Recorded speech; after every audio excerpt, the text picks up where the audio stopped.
سلطان محمود ابھی غزنی میں قیام کیے ہوئے تھا کہ اسے علاقہ غور کے حکمران محمد بن سوری کی طرف سے خطرات محسوس ہونے لگے، اس لیے کہ وہ سلطان محمود کے علاقوں پر دست برداری کرنے لگا تھا۔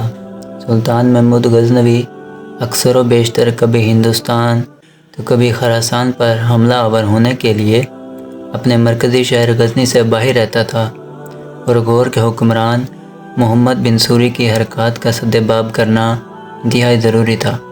محمد بن سوری حاکم غور کو سبق سکھانے کے لیے سلطان محمود غزنوی اپنے لشکر کے ساتھ نکلا، جبکہ دوسری جانب سے محمد بن سوری بھی اپنے بہت بڑے لشکر کے ساتھ نکلا۔ چنانچہ دونوں لشکروں کے درمیان گھمسان کا رن پڑا۔ دوپہر تک دونوں لشکر ایک دوسرے کے ساتھ برسر پیکار رہے۔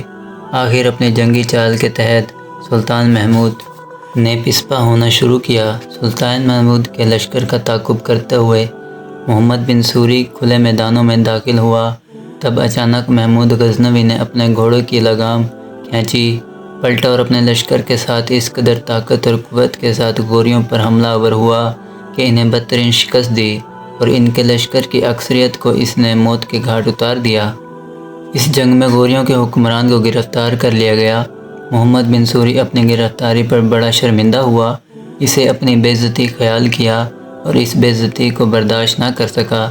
چنانچہ اس نے ایک زہر آلود نگینہ چوس کر سلطان محمود غزنوی کے سامنے ہی اپنی جان دے دی، اور اس طرح سلطان محمود غزنوی نے غوریوں کو بھی اپنے سامنے زیر کر لیا، اور جس قدر ان کے پاس علاقہ تھا وہ سارا سلطان محمود غزنوی کی سلطنت میں شامل کر لیا گیا۔ غوریوں سے نمٹنے کے بعد سلطان محمود غزنوی نے ہندوستان پر اپنے 8ویں حملے کی ابتدا کی تھی، اور وہ اس طرح کہ ملتان کا حاکم داؤد جو کترامی فرقے سے تعلق رکھتا تھا، اس سے پہلے سلطان محمود غزنوی کے ہاتھوں شکست کھانے کے بعد اچ شہر اور پجند کی طرف بھاگ گیا تھا۔ وہاں اس نے پناہ لے لی تھی اور زیر زمین رہتے ہوئے سلطان کے مفاد کے خلاف کام کر رہا تھا۔ سلطان کسی بھی صورت داؤد کو کھلا نہیں چھوڑنا چاہتا تھا، اس لیے کہ وہ مرتد تھا اور نہ صرف سلطان بلکہ مسلمانوں کے خلاف بھی کام کرتا تھا۔ لہذا سلطان محمود غزنوی اچانک بڑی رازداری کے ساتھ غزنی سے نکلا۔